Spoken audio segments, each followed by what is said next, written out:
We were talking a little bit just before the news about community and a sense of community. I don't want to call it a meeting. I was in a sit-down with a group of guys a month or so ago, kind of a low-level, low-key thing that a good friend of mine, Josh, said, hey, would you come out here and talk to us? And just by way of disclosure, first of all, let me welcome Josh. Josh, hi. Hello, Pat. And we've got Josh. Josh, hi. Hey, how you doing? And we've got, it says Dustin. Is that your real name? Yes, it is. All right, he lied to me earlier. So Josh is a business owner here in town. And just for clarity, just so we're all up front here, boys and girls, Josh Smithson owns SteamTeam. Now, I did an ad on SteamTeam earlier in the program. This isn't that. So we're not pumping for business here. Correct. Okay. It was really unique what happened when you called me in, and I guess I was sitting with you guys in your lounge there at your business for an hour or so, and you shared with me the fact that the guys kind of came to you and they said, is there a way that we can take some of what we do as a business and put some of it out there to help certain people in certain circumstances gratis, just to do it as part of being in the community? How did all that get started? It really got started with feeling a need. We go into a lot of homes where people are stretching to provide a clean environment for a sick loved one or a dying loved one, and you see that and you almost hate taking that money, but business is business. Yeah. But So you go in to clean a carpet, you go in to clean air ducts because somebody there's really ill, maybe hospice situation or something, or chemo or something like that. And they need that clean environment, and in the air ducts. And so many people go without because they cannot afford it. Yeah, and that's not necessarily something that's going to be covered by insurance either. No, yeah, no. And we've been, this community's been so good to our business, and the Lord has blessed us to a point we have had record year after record year after record year of growth. Right. And even this year we're on a record year, and to not give back would be wrong. And so our convictions led us to people who were in great need. Okay. And the intention was there. And it's easy to be a man of intention, but the call to action is sometimes harder to get.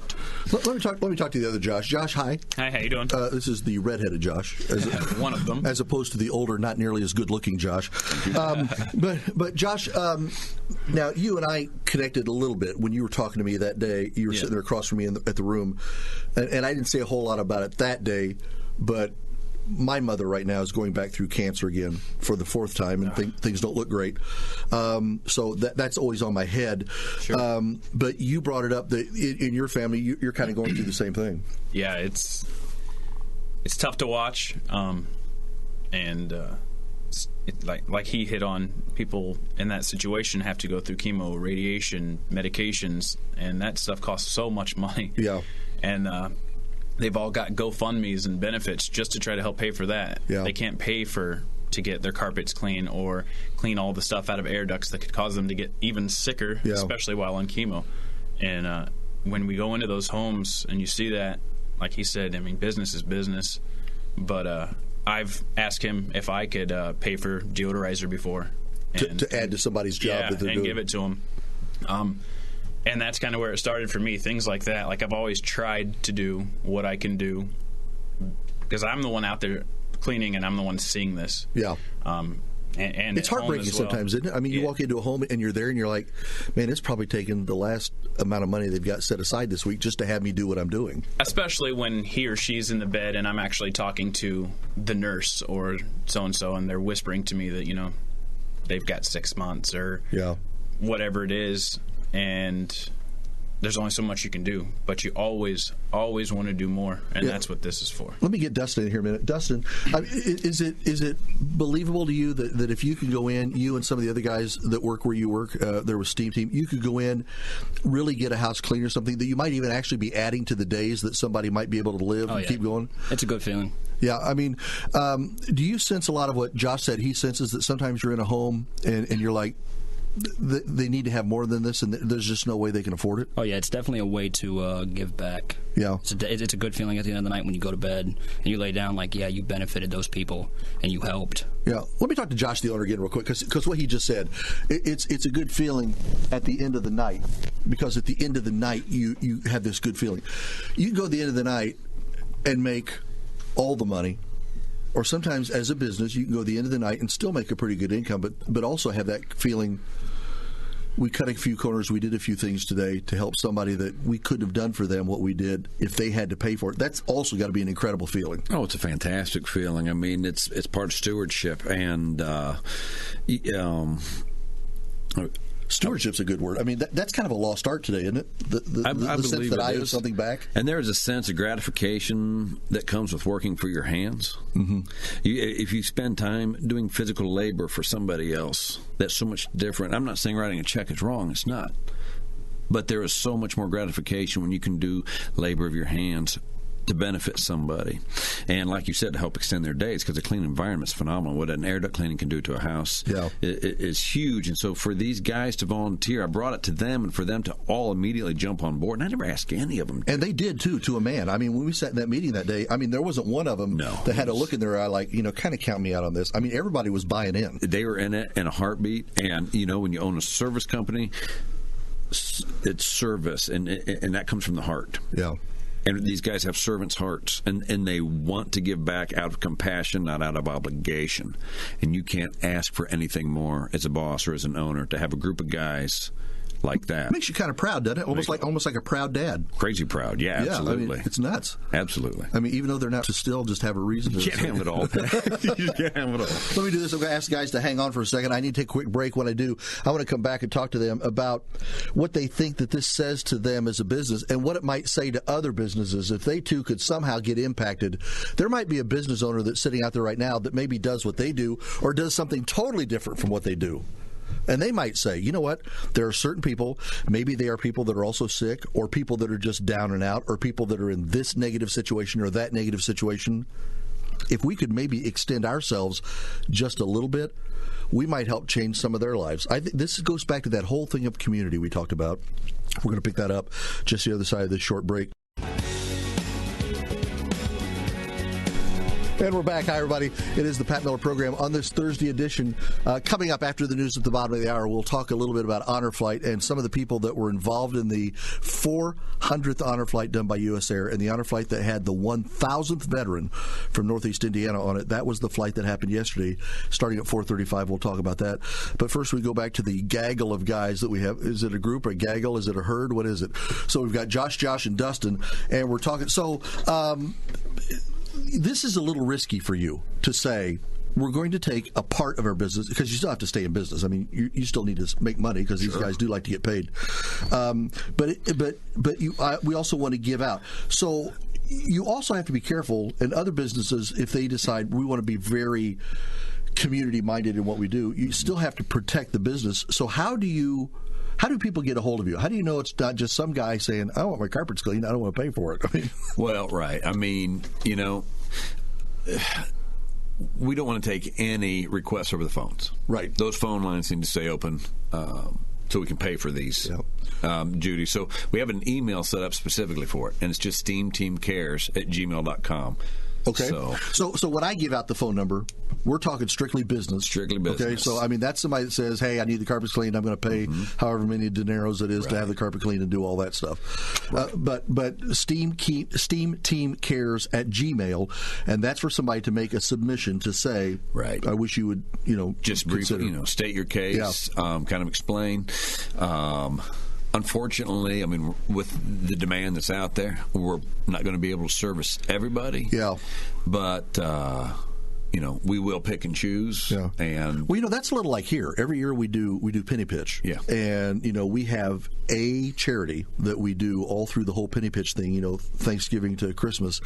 This year we gave $130,000, which is a lot of money.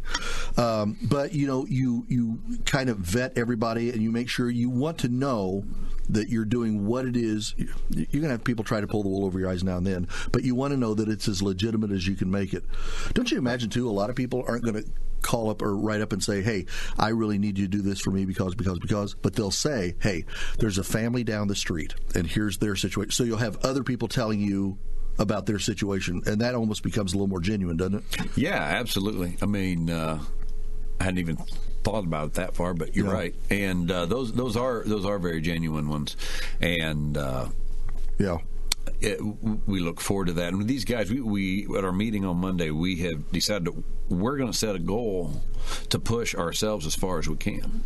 How many people we serve, whatnot, public doesn't need to know. That's, it's not why we're doing it. But for our own growth and personal goals as men, we will be keeping track and trying to serve absolutely as many as possible, and we'll keep track of it and try to grow that every month after month. Yeah, let me go to the other Josh here for a minute, because Josh, one of the things that struck me that day, this wasn't your boss calling me saying, hey, come in, we want to talk to you about what we're going to do, and he was saying, guys, this is what we're going to do. This was as much driven by the workers as it was the ownership, because the thing I sensed in the room was you guys, if anything, had bought in at the same level or maybe even more than he had. Absolutely. When it was brought up, like you said, everybody instantly jumped on board. He hadn't quite mentioned volunteering time. We just said it. Nobody's going to want to be paid for this. Nobody, or else what's the point? So he didn't come up and say, guys, each of you needs to give me 6 hours a week. You guys said, hey, if we're doing this, here's what we're going to do. Absolutely. Right? In fact, earlier this week, he made it a point to say, if there's ever a time where you, let's say it's a Wednesday and you can't do it, or you're not able to, whatever the case is, you never have to do it. You're never obligated to do it. This is what you want to do. Feel free to do it as much as you want, but you never have to do any of this. Yeah. Dustin, does this give you at least, and I don't mean prideful, I'm not talking about pride in a bad way, but does this give you, like as a worker with a company that's trying to implement this and with other workers with you that are saying, I'm buying into, does this give you like some level of a pride that, man, am I really glad that this is the kind of organization I'm with? Oh, definitely. This is a self-conscious thing. This is all of us guys coming together and doing what we have to do for community, for one individual, for 5 individuals. There's not a set amount that we're going to do. And like Josh said, it's to our own well-being, so that at night when we laid our heads down, we know that, hey, we gave back. Yeah. We did everything we could to give back. Would it be exciting, Josh? Let me ask you. Would it be exciting for you as an owner? And again, there's no way you can demand anything out of anybody else. But would it be exciting if, by the end of this year, if maybe we became aware of 4 or 5 other businesses, maybe some of them that do what you do and some that do things totally different than what you do, but there'd be 4 or 5 businesses that would say, maybe we need to become slightly more community-minded too. I long for the day when someday we sit down, instead of me meeting with you guys, we're having coffee together with 5 or 6 businesses together and about 100 people in the room, and everybody's involved in something like that. I mean, that'd be awesome. Yeah, Pat, that'd be fantastic. And we would invite any business out there that says, hey, let's move in this direction. I don't care if it's one of our competitors. I don't care. There's not going to be any distinction as far as yes or no, who you are. It's just, is your heart right and you want to give back? Man, come aboard. The bigger, the bigger sheet we can get of volunteers, businesses to give out, the more people you can serve, and the more people you can bless. And you talk about the way that we're going to feel when we lay our heads down at night.